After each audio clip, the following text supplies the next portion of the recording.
So this is the PVC adapter that's designed to fit over 5/16 rod or a 10 millimeter rod for our CurKym tumblers. This is a 2 millimeter little Allen wrench. Of course, just fits right in here, and you tighten that down. So super simple. Just slide it right over.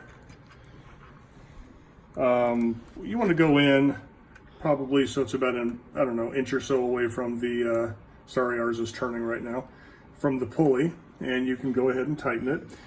The important thing is you do not want to over tighten this because this is aluminum, so it could strip out pretty easy. So you just want to make sure that it's snug, and that's really all it takes, and that will not move around. You saw I didn't put a lot of pressure or force on that at all.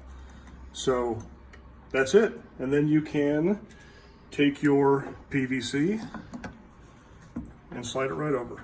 And you're ready to go. That's it.